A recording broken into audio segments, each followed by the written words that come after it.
হরে কৃষ্ণ কৃষ্ণ কৃষ্ণ হরে হরে, হরে রাম রাম রাম হরে হরে। চলুন, আমার এই ভিডিও তো কেউ দেখে না, আমি নিজেই বানাই, নিজেই দেখি। ধর্মের কথা কারোর ভালো লাগে না, আর ধর্মের কথা ভালো লাগলে তো দেখবে। আমি আমাদের হিন্দু ধর্মের ব্যাপারে যত ভেতরকার ব্যাপার আছে ওগুলোকে আমি খুঁজে খুঁজে অনেক দিন ধরেই চর্চা করে যাচ্ছি, আর এগুলোকে আপনাদের কাছে তুলে ধরার চেষ্টা করছি। আপনারা দেখলে ভালো লাগে, ঠিক আছে, সময় যখন হবে তখন দেখবেন।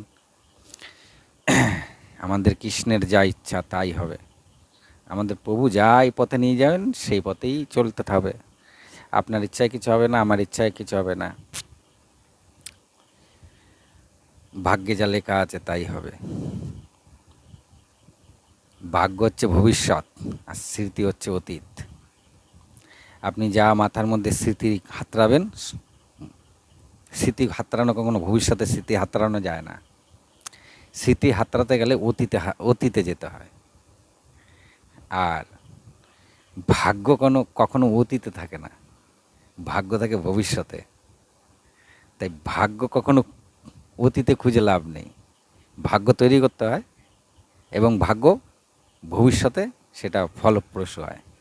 তা ভাগ্য নির্ভর করে ভবিষ্যতে, আর স্মৃতি থাকে অতীতে, এই দুটো আলাদা। তো আজকে আমি আপনার এমন একজন ঋষির কথা বলবো, যে ঋষির সম্বন্ধে হয়তো খুব কম লোকই জানে, খুব কম লোকই জানে। জানে না এমন না, যারা খুব চর্চা করে তারা তো জানেই, আর যারা কথাবাচক তারা তো বিশাল জ্ঞানী, তার জ্ঞানে অপরিসীম জ্ঞান, তারা কোনো তর্ক বিতর্কেই যায় না কখনো। আমিও তো তাও মাঝে মধ্যে একটু একটু তর্ক বিতর্কে যাই, কিন্তু আমাদের শাস্ত্রে লেখা বলা আছে তর্ক করতে নেই, তর্ক যেতে নেই কারোর সাথে। হ্যাঁ, চর্চা করতে হয়, চর্চা করলে জ্ঞান বাড়ে, আর জ্ঞান দান করা ভালো।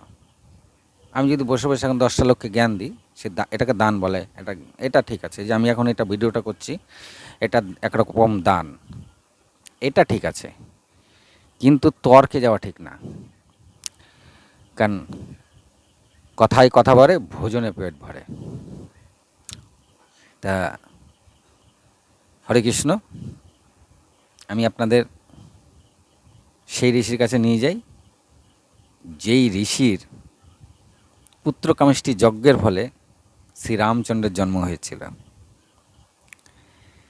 শ্রী রামচন্দ্রের ব্যাপারে এইসব ভিডিও তো আমি পরে ছাড়ব, কত যে ভিডিও আমি রামের ব্যাপারে বলবো তার তো কোনো ঠিকই নেই। আর পঞ্চপাণ্ডবদের ব্যাপারে এখন খালি সাইডের আর ভেতরের কথাগুলি আমি স্টার্টিংয়ে বলছি। যেদিন কারো মনে হবে যে আমার ভিডিওগুলিকে একটু ভালো করে সব দেখবেন, তা আমি 100% গ্যারান্টি দিচ্ছি আপনি অনেক কিছু পাবেন। কারণ চর্চা না করলে এগুলো পাওয়া যায় না, আলগা কথায় পাওয়া যাবে না। আর মিডিয়াতে সিরিয়ালে যা আপনি দেখেন 90 থেকে 95% ভুল, 90 থেকে 95% ভুল। তার অনেকগুলি আপনারা অলরেডি অনেকে জেনে গেছেন। যেমন ধরুন রাম রাবণের যুদ্ধ, কিছু বই বেরিয়েছে, সিয়ারাম সিয়ারাম গানটা রয়েছে, এইটাতে অসংখ্য ভুল রয়েছে। আরও অনেক বই আছে, অনেক সিরিয়াল আছে যেখানে আমাদের ভগবানকে ভুল হিসাবে দেখানো হচ্ছিল, পঞ্চপাণ্ডবকে ভুল হিসাবে দেখানো হচ্ছে, রামকে ভুল হিসাবে দেখানো হচ্ছে। অ্যাকচুয়ালি সঠিকটাই নেই, সঠিকটা জানতে গেলে অনেক ঘাঁটতে হবে। আর এই ভুল জিনিস দেখে প্রত্যেকটা মানুষ ভুল পথে পরিচালনা হচ্ছে। আর এই ভুল পথে পরিচালনা হচ্ছে বলেই আমার মাথায় আজ এই ভিডিও করার ব্যাপারটা আসে, যে এই ভুল পথ থেকে বার করে নিয়ে আসতে হবে। অ্যাকচুয়ালি আমাদের হিন্দু ধর্মের লোককে হিন্দু ধর্মেই পরিচালনা করতে হবে, অন্য ধর্মে নয়। কথা আছে না, যেমন ধরুন যেমন ভুল পথে ম্যাক্সিমাম হিন্দুরাই রয়েছে, তার মধ্যে অনেক কথা আছে, তার মধ্যে একটা বলছি আপনাকে। যেমন যুদ্ধে আর প্রেমে সব কিছু জায়েজ হয়, একটা কথা শুনেছেন, সবাই জানেন কথাটা। যুদ্ধে আর প্রেমে সব কিছু জায়েজ হয়, কিন্তু আমাদের হিন্দু ধর্মে এরকম কোনো কথা আজ পর্যন্ত লেখাই পাইনি আমি। বিধর্মীদের থাকতে পারে, কারণ যুদ্ধ আর প্রেমে সব কিছু জায়েজ হয়। কারণ আমাদের হিন্দু ধর্মে যুদ্ধ যখন হতো, সেটা সূর্য উদয়ের পরে শঙ্খ বেজে যুদ্ধ শুরু হতো, এবং সূর্যোদয়ের পরে, সূর্য অস্ত যাওয়ার পরে আবার শঙ্খ বাজিয়ে যুদ্ধ পরিসমাপ্তি ঘটানো হতো। তারপরে সবাই বিশ্রামে যেত, খেতে যেত, ঘুমোতো। কিন্তু অসুরদের সেই সিস্টেম ছিল না, অসুররা যখন তখন যুদ্ধ করতো।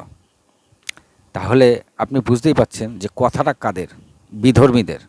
বিধর্মী কারা আপনারা ভালো করেই জানেন, এটাকে বুঝিয়ে বলার দরকার আছে। বিধর্মীদেরই কথা যে যুদ্ধে আর প্রেমে সব কিছু যায় না। হিন্দুদের শাস্ত্রে কোথাও লেখে নেই যুদ্ধ আর প্রেমে সব কিছু যায়।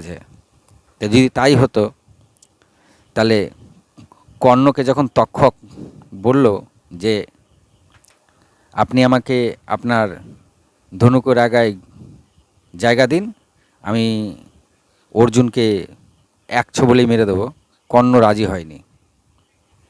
জানেন এটা নিশ্চয়ই অনেকে, না জানলে এর ভিডিও আমি আলাদা করে দেব, যখন যেটা মাথায় আসবে দেব। কিন্তু কর্ণ রাজি হয়নি। কর্ণ কি বলেছিল তক্ষককে? বলেছিল, আজ যদি আমি তোমার সাহায্য নিয়ে আমি অর্জুনকে বধ করি, কাল ইতিহাস আমাকে কি বলবে। তো বুঝুন ঠেলা। একেতেই দুর্যোধনের দলের লোক, মানে তখন পাণ্ডবরা হচ্ছে ধর্মের, আর দুর্যোধন হচ্ছে অধর্মে রয়েছে। অধর্মে হচ্ছে কর্ণ রয়েছে। তারপরও সে বলছে, আজ যদি তোমার দ্বারাই আমি অর্জুনকে বধ করি, কাল আমার ইতিহাস কি বলবে।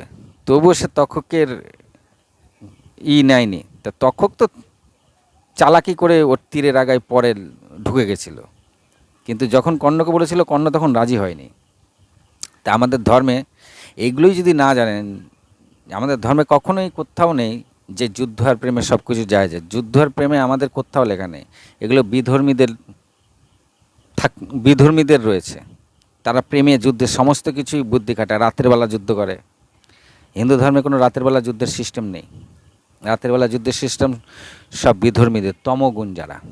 এবার আপনি বুঝে নিন কারা তমগুণে আছে। আমি একদিন তমগুণের সম্বন্ধে বললাম না, তমগুণ, রজগুণ আর শতগুণ। শতগুণ কিন্তু খুব হার্ড, শতগুণে ঢোকা অত সহজ না। আর বিধর্মী সব ম্যাক্সিমাম তমগুণ, অল্প কিছু আছে রজগুণ, শতগুণ কিছু নেই। তাই বিধর্মীরা আমাদের বিষ্ণুর কোনো অবতারই পছন্দ করে না। এই যে বিষ্ণুর 24 অবতার, তার মধ্যে যে 10 অবতার মুখ্য, তারা কিন্তু একটা অবতারও পছন্দ করে না। কিন্তু তমগুণের তাও দু একজনকে তারা মানে, শিব আর কালীকে মানে। আপনারা খেয়াল করবেন, তারা মানে, কারণ শিব আর কালী দুটো তমগুণ ভগবান। আপনি মঙ্গোলিয়ায় যান, মঙ্গোলিয়ায় গেলে দেখতে পাবেন, মঙ্গোলিয়ায় যে মন্দিরগুলি রয়েছে, ম্যাক্সিমাম মন্দিরের ওপর ত্রিশূল লাগানো আছে। ত্রিশূল মানে শিবের ভক্ত। আর চেঙ্গিস খান সেই বংশেরই লোক ছিল, তেন্দ্রিন বলা হতো। চেঙ্গিস খান যেই বংশের ছিল, সেই বংশের নাম ছিল তেন্দ্রিন। এই তেন্দ্রিন হচ্ছে তন্ত্র কথা থেকে এসছে, তেন্দ্রিন কথা। যেমন যন্ত্র, মন্ত্র, তন্ত্র, মন্ত্র আলাদা, তন্ত্র আলাদা, যন্ত্র আলাদা। এই তন্ত্র থেকে তেন্দ্রিন কথা এসছে। আর চেঙ্গিস খান তন্ত্র থেকে তেন্দ্রিন কথা এসছে। মঙ্গোলিয়ানদের তেন্দ্রিন জাতির লোক, মঙ্গলদের তেন্দ্রিন জাতির লোক, তারা শিবকে মানতেন। তা শিব হচ্ছে তমগুণের ভগবান, শিব আর কালী। বিধর্মী অনেক এই তমগুণের ভগবানকে মানে, বিষ্ণুকে মানে না। এটা বহু পূর্বে থেকে হয়ে আসছে, আজও হচ্ছে, ভবিষ্যতেও হবে। ভগবান যেভাবে রেট ঠিক করে রেখেছেন সেভাবেই হবে।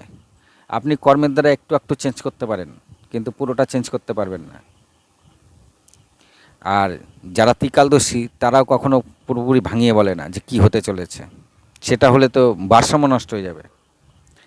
আপনাকে যদি এখন অতীতে পাঠিয়ে দেয়, অতীতে গিয়ে তো আপনি আমার বাবাকে আপনার জন্মের আগে যদি আপনার বাবাকে আপনি মেরে দেন, তাহলে আপনার জন্ম হলো কী করে? হয়ে গেল না ঘোটালা? তা সেটা কখনো হয়? কিংবা আপনার বাবাকে বাঁচিয়ে রেখে আরেকটা ভাই সৃষ্টি করলেন, কিন্তু সেই ভাই ছিলই না, তাহলে সেই ভাই এখন কোথায়? খুঁজতে বেরোবেন। তা সেটা কখনো হয় না। এতে কি হয়, যে ভারসাম্য আছে, ভারসাম্য নষ্ট হয়। তো যাই হোক, ওইসব কথা বাদ দিন, আসি আসল কথায়। তা লোমশ্রী ঋষি একদিন চক্রবর্তী সম্রাট যুধিষ্ঠিরকে বলছিলেন সিঙ্গি ঋষির কথা।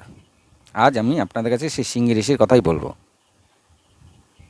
তা ব্রহ্মার পুত্র কাশ্যপ, আর কাশ্যপের পুত্র বিভণ্ডা, আর বিভণ্ডার পুত্র সিঙ্গি ঋষি। চলুন শুরু করা যাক। তো বিভণ্ডা এক মহান ঋষি ছিল। বিভণ্ডা কী করেছিল, ব্রহ্মচর্য পালন করত ঠিকই, কিন্তু তিনি কখনো কোনো নারীর দিকে চোখ মেলে তাকাতেন না। তিনি বীর্যকে নিজের শরীরের মধ্যে স্থাপন করার চেষ্টা করেছিলেন। বীর্য স্থাপন মানে বীর্য কখনো তার শরীর থেকে বাইরে বার করবেন না। আর খুব সাধনা করতেন, এবং তার ধ্যান এতই শক্তিশালী ছিল যে তার শরীর থেকে এক জ্যোতি বেরোতো। তিনি যখন চোখ বুঝতেন, তার শরীর থেকে জ্যোতি বেরোতো।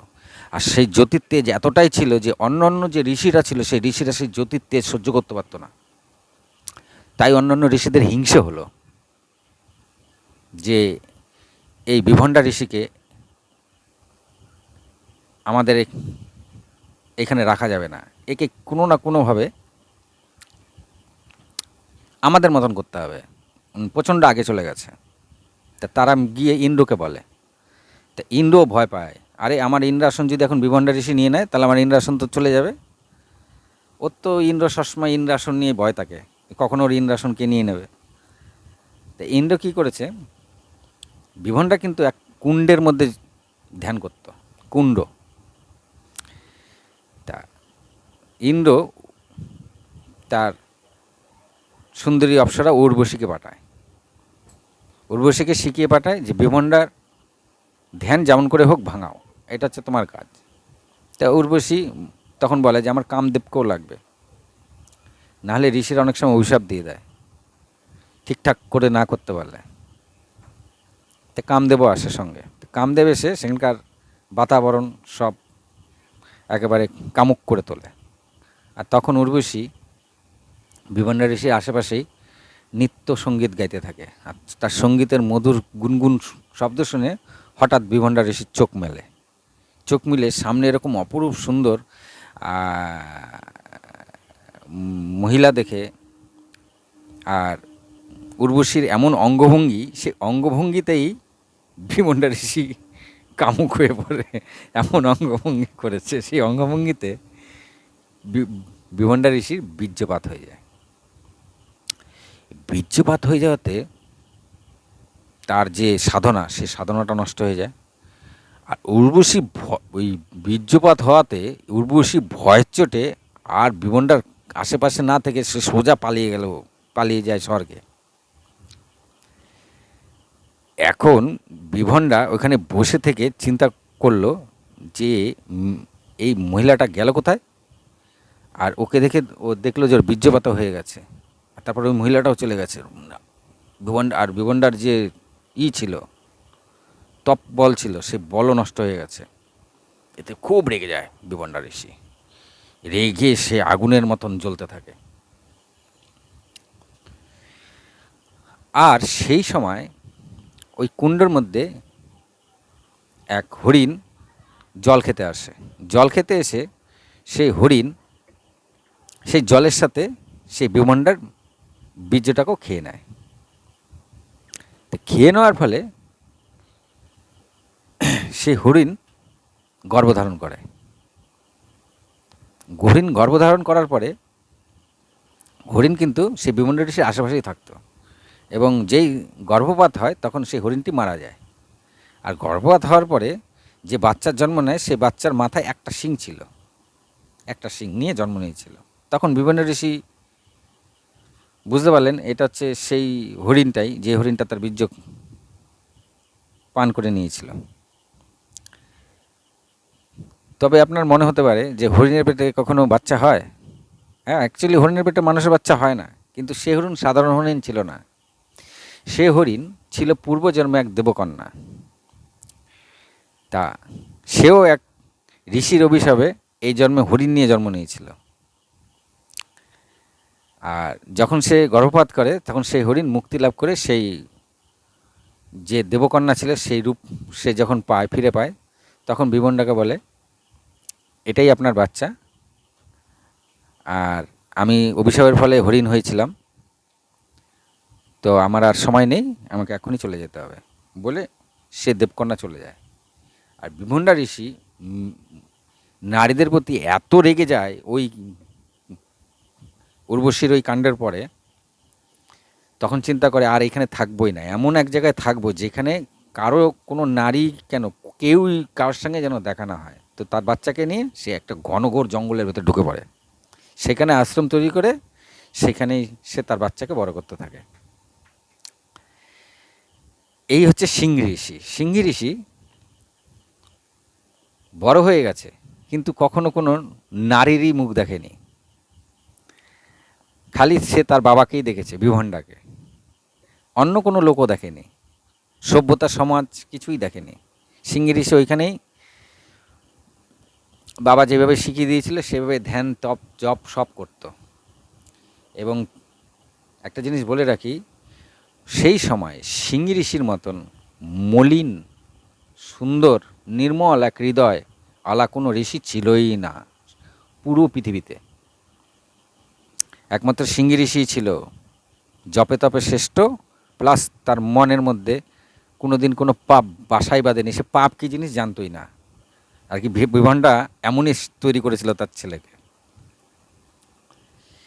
আর বিভণ্ডা তো সবসময় সেই থেকে তপ করেই যাচ্ছিল, আর বিভণ্ডা রেগেই থাকতো। আর রেগে থাকার কারণে যেই রাজ্যে ঘটনাটা হয়েছিল সেই রাজ্যের বাইরে তো চলে গেছে, তার রাজ্যটা ছিল অঙ্গদেশ। অঙ্গদেশের রাজা ছিল রোমপাদ। তা সেই দেশে বিভণ্ডার রাগের চোটে খরা পড়ে গেছিলো, আর বৃষ্টি হতো না, কোনো বছরই কোনো বৃষ্টি হতো না। আর বৃষ্টি না হতে হতে ফসল কমে গেছিলো, আর ফসল কমে যাওয়ার ফলে আকাল সৃষ্টি হয়। সেই আকাল কিছুতেই কাটে না, যজ্ঞ আদি কোনো কিছুতেই কোনো কাজ করছে না। তখন রোমপাদ তার রাজ্যের বড় বড় যারা ঋষি ছিল তাদেরকে যখন ডেকে জিজ্ঞাসা করে যে কী এর উপায়, তখন তারা বলে যে এখন পৃথিবীতে সবচেয়ে যে ঋষির একেবারে হৃদয় নির্মল কোমল, একমাত্র সেই ঋষি যদি আপনার রাজ্যে আসে তবেই এই আপনার এই খরাদশা কেটে যাবে। তখন বললো তাহলে সেরম ঋষি কোথায় পাবো? বলে আপনার রাজ্যেই ছিল, এখন সে থাকে না, আপনার রাজ্যের বাইরে থাকে, বিভণ্ডার পুত্র সিংহ ঋষি। এবার সিংহ ঋষি সম্বন্ধে রোমপাদকে সব জানিয়ে দেয় ওই ঋষিরা, যে সিংহ ঋষি কিন্তু কোনো দিন কোনো মেয়ে দেখেনি, রমণী দেখেনি, কোনো সভ্য সমাজ দেখেনি, সে সবসময় জঙ্গলেই থেকেছে। আর সিংহ ঋষি ফলমূল ছাড়া আর গাছের ছাল রস এসব খেত, কোনো দিন কোনো খাওয়ার স্বাদই সে জানে না। তখন রোমপাদ ঠিক করলো তাহলে তো একটা জিনিস আছে, সিংহ ঋষিকে খাওয়ার লোভ দেখিয়ে যদি আনানো যায়। তাই তিনি তার রাজ্যের কতগুলি সুন্দরী রমণীকে বললেন যে সিংহ ঋষিকে যে করেই হোক তার দেশে পা রাখার জন্য। সেই অনুসারে সেই রমণীরা, বিভণ্ডা ঋষির ওখানে যাওয়া যাবে না, বিভণ্ডা ঋষি দেখলেই অভিশাপ দেবে, তাই কী করলো তারা, বিভণ্ডা ঋষির থেকে একটু দূরে একটা আশ্রম তৈরি করলো। সেই আশ্রমে তারা থাকতো, এবং বিভণ্ডা ঋষি যখন থাকতো না তখন আসতো বিভণ্ডা ঋষির আশ্রমে, এসে ওই মেয়েরা সিংহ ঋষির সঙ্গে ভালো ভালো গল্প করতো। কিন্তু সিংহ ঋষি কখনো কোনো রমণীই দেখেনি। সিংহ ঋষি ভাবতো হয়তো মা, এরা সব মায়ের মতন তাদের সঙ্গে কথা বলতো সিংহ ঋষি। এবার সিংহ এটা খেতে দিত, ওটা খেতে দিত। এবার তারা দেখলো সিংহ ঋষি যে যখন তপ করতো ম্যাক্সিমাম টাইম সে বট বৃক্ষকে চাটতো, বটকে চেটে চেটে খেত। তখন তারা মধু সেই চাটা জায়গায় লাগিয়ে দিত, আর সেই মধু পেয়ে সিংহ ঋষি আরও বেশি বেশি চাটতো। এটা ছিল রমণীদের একটা কলা কৌশল, সিংহী ঋষিকে যে করে হোক ওই রাজ্যে নিয়ে যেতে হবে। তা একদিন বিমানটা ছিল না, তখন অন্য অন্য ঋষিরা কতগুলি লাড্ডু নিয়ে আসে। লাড্ডু নিয়ে এসে সিংহী ঋষিকে খেতে দেয় একটা। তা সিংহী ঋষি সে লাড্ডু কোনোদিন দেখেই নি, তা লাড্ডুকে ফল ভাবলো, ফল ভেবে খেলো। খেয়ে ওদের ওই রমণীদের বলছে, বাবা এর এত সুন্দর স্বাদ, এত সুন্দর ফল আমি আজ পর্যন্ত খাইনি। তখন রমণীরা বলল যে এরকম ফল আমাদের দেশে অনেক আছে, তুমি যদি খেতে চাও তাহলে আমাদের সঙ্গে যেতে হবে। তা সিংহী ঋষি রাজি হয়ে গেল। তা তা রমণীরা বললো আজকে না, কালকে যাব। কারণ রমণীরা জানে যে একে যখন তখন নিয়ে যাওয়া যাবে না, বিমানটা যখন থাকবে তখন আসা যাবে না, পরের দিন যখন বিমানটা বেরোবে তখনই নেবে। তো সেই করে পরের দিনকে যখন বিমানটা বেরিয়েছে রমণীরা আসলো সিংহী ঋষির কাছে এবং সিংহী ঋষিকে একটা লাড্ডু দিল। লাড্ডুটা কি সিংহী ঋষি বলছে কি এই ফল তোমাদের দেশে অনেক আছে? বলছে হ্যাঁ প্রচুর আছে। আর সিংহী ঋষি তো জানেই না এটা ফল না, এটা আসলে লাড্ডু। তা সিংহী ঋষি ওদের সঙ্গে যেই অঙ্গদেশে ঢুকেছে অমনি অঙ্গদেশে বৃষ্টিপাত শুরু হয়েছে। আর রোমপাত তখন বুঝে গেল যে আমার দেশে সিংহী ঋষি অলরেডি ঢুকেছে। এবার রোমপাত তো জানে সিংহী ঋষিকে ছলনা করে আনা হয়েছে। বিভনটা তো জানবেই, আর বিভনটা জানলে আমাকে তো একটা অভিশাপ দেবেই। ভয়ের চেটে রোমপাত কী করেছে শুনুন। রোমপাতের ব্যাপারে একটু বলতে হবে। রোমপাত বিবাহ করেছে কিন্তু কোনো সন্তানাদি ছিল না। আর রোমপাদের তখন সর্বশ্রেষ্ঠ বন্ধু ছিল দশরথ। দশরথ তখন সদ্য বিবাহ করেছে, আর রোমপাদের বিবাহ অনেক দিন হয়ে গেছে। রোমপাদের কোনো সন্তান নেই। দশরথ কৌশল্যাকে বিবাহ করার 1 বছরের মধ্যে তার একটা কন্যা সন্তান হয়। তখন রোমপাদ দশরথকে বলে, তুমি তো নতুন বিয়ে করেছো বন্ধু, তা তোমার তো পরে আরও সন্তানাদি হবেই। আমার তো জীবন শেষ হতে চললো, আমার মনে হয় আর সন্তানাদি হবে না। আমি কি সন্তানের স্বাদ পাবো না? আমি কি একটু বাবা হওয়ার স্বাদ করতে পারবো না? দশরথকে বললে কি তোমার কন্যা সন্তানটি কি আমাকে দেবে? দশরথের বন্ধু তখন রোমপাদ। তা দশরথ বললো ঠিক আছে, তাই তো, আমার পরে আরও সন্তানাদি হতেই পারে। তা দশরথ তার কন্যাকে রোমপাদের হাতে দিয়ে দেয়। এটা অনেকেই জানে না, অনেকে আবার জানে। তা রোমপাদ দশরথের কন্যা শান্তাকে দশরথের কন্যাকে নিয়ে তার নাম দিলেন শান্তা। আর যখন শৃঙ্গী ঋষি তার দেশে এসছে তখন শান্তা অলরেডি যৌবন হয়ে গেছে। এদিকে কি হয়েছে, দশরথের সেই কন্যা সন্তানের পর আর সন্তানাদিই হয়নি। এই সন্তানাদি কেন হয়নি তাও আমি আপনাদের বলছি। রাবণ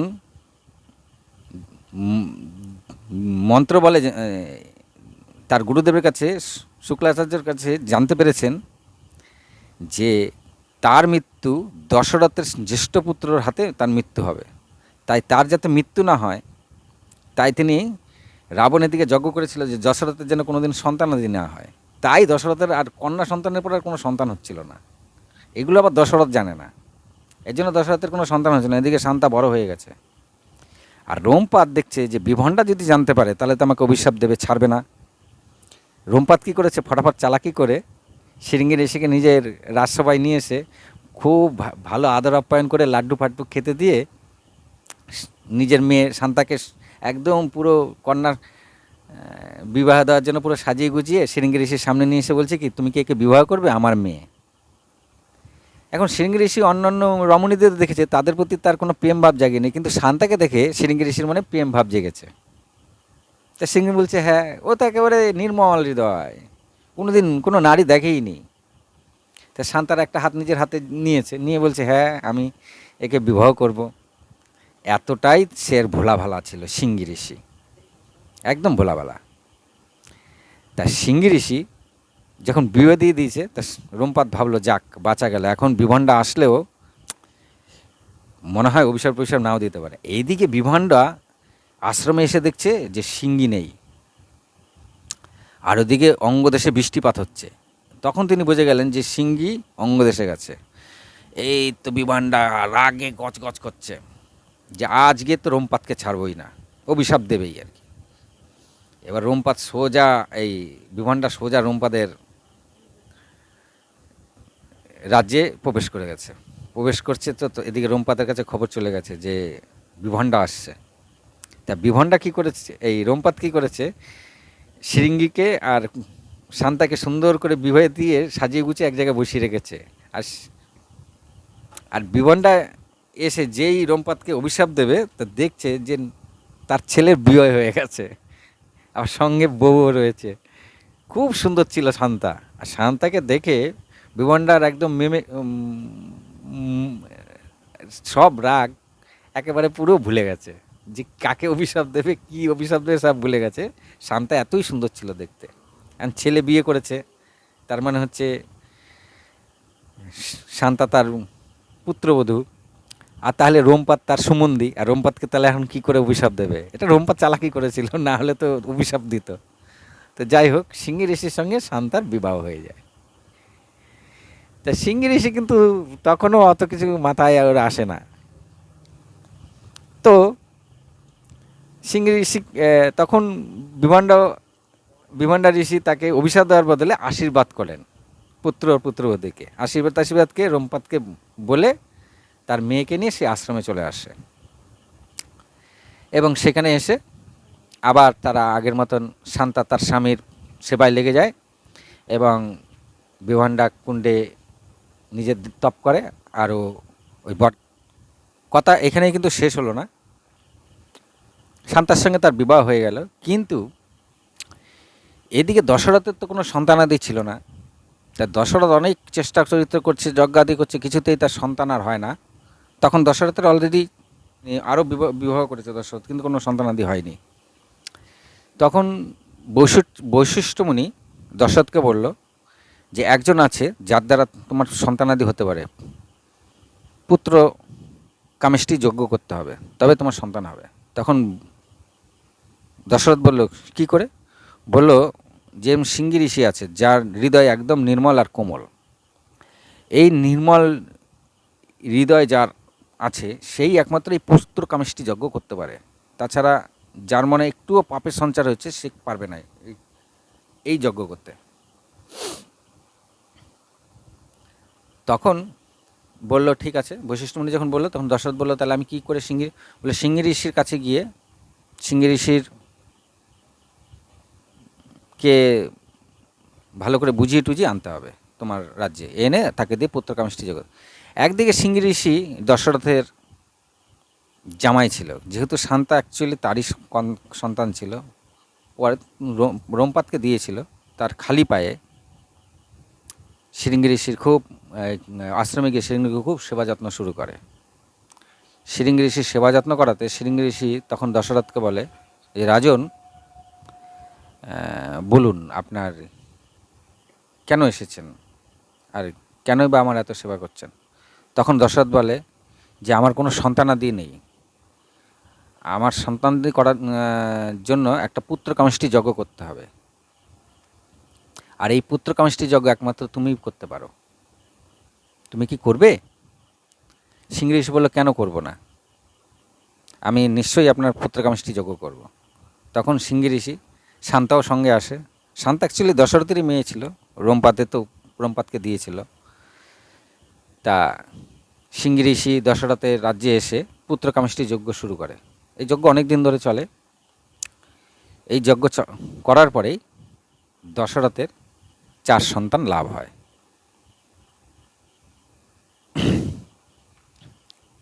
কৈকেয়ী, কৌশল্যা আর সুমিত্রা, এই 3 জনের গর্ভে 4 সন্তান আসে, রাম, লক্ষ্মণ, ভরত, শত্রুঘ্ন। তা মনে রাখবেন, সিংহী ঋষি কম ছিল না।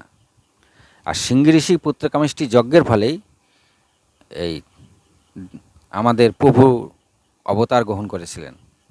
আর সিংহী ঋষির হৃদয় ছিল কোমল আর নির্মল। আর পুত্রী কামেষ্টি যজ্ঞ যার হৃদয় একদম কোমল থাকে সেই করতে পারে, অন্য কেউ করতে পারে না। তো যজ্ঞের ফলে দশরথ কিন্তু সন্তান লাভ করেছিল, কিন্তু দশরথ যে সন্তান লাভ করেছিল, এতে এই পুত্র কামেষ্টি যজ্ঞের ফলে দেবতারা দশরথকে ক্ষীর দিয়েছিল, আর বলেছিল এই ক্ষীর তোমার পত্নীদের খাইয়ে দিলে সন্তান হবে। তা বুঝেন, দশরথ কিন্তু নিজের দ্বারাই সন্তান হয়নি, দশরথের সন্তান হয়েছিল দেবতাদের ক্ষীর খাওয়ার পরে। পুত্রকামেষ্টির যোগ্য হওয়ার পরে দেবতারা সন্তুষ্টি ক্ষীর দেয়। সেই ক্ষীর কৌশল্যা, সুমিত্রা আর কৈকেয়ী তিনজনে মিলে খেয়ে তাদের 4 সন্তান হয়। আর দশরথের সন্তান কেন হয়নি? ওই যে রাবণ দেখেছিল যে দশরথের বড় ছেলের হাতে তার মৃত্যু, তাই তার যেন কোনো সন্তানাদি না হয়, এর জন্য রাবণ এক যজ্ঞ করেছিল। সেই যজ্ঞে সে ফল ফল ফল হিসাবে পেয়েছিল যে না, দশরথের কোনোদিন সন্তান হবে না, তাই দশরথের কোনোদিন আর সন্তান হচ্ছিল না। আর রাম, লক্ষ্মণ, ভরত, শত্রুঘ্ন এরা দেবতাদের ক্ষীর খেয়েই কিন্তু জন্ম হয়েছিল। তা শৃঙ্গি ঋষির কথা আজ এই পর্যন্তই। কিন্তু শৃঙ্গিজি যে এত বড় ঋষি ছিল, তার তপবল এতই জোরালো ছিল, একদিন তার শিংটা একদিন খসেই পড়ে অটোমেটিক। তার যে শিং ছিল মাথায় একটা, যার জন্য নাম ছিল শৃঙ্গি ঋষি, এই শিংও তার একদিন মাথা থেকে পড়ে যায় একা একাই। এই ছিল শৃঙ্গি ঋষির কথা। এই শৃঙ্গি ঋষির কথা থেকে আমরা একটা জিনিস জানতে পারি যে নির্মল হৃদয় বা কোনো পাপ না থাকা সেরকম ব্যক্তি কী রকম হতে পারে, সে কতখানি শক্তি হতে পারে। আর আপনার যে তপবল, সেই তপবল কিসের দ্বারা সবচেয়ে বেশি মজবুত হয়? সেটা হচ্ছে বীর্যর দ্বারা সবচেয়ে বেশি মজবুত হয়। তা যাই হোক, আজকে এই পর্যন্তই। ভিডিওটা অনেক বড় হয়ে গেল। যখন বড় বড় ভিডিও হয়ে গেলে আমি আর বেশি কথা বলতে চাই না। আমাদের ধর্মকে আপনারা জানুন ভালো করে। পারলে আমার এই ভিডিওগুলিকে সাবস্ক্রাইব করুন, লাইক করুন, কমেন্ট করুন। আমি উত্তর দেব। কোনো কিছু জানার থাকলে আমাকে কমেন্ট করবেন, আমি ঠিক জানিয়ে দেব। এতে আমাদের হিন্দু ধর্মের অনেক কথা আপনাদের জানা নেই। অনেক কথা আমি অনেক ভিডিও ছাড়বো, অনেক কিছু জানতে পারবেন। তা আজকে এই পর্যন্তই। নমস্কার, ভালো থাকুন, সুস্থ থাকুন। হরে কৃষ্ণ, হরে কৃষ্ণ।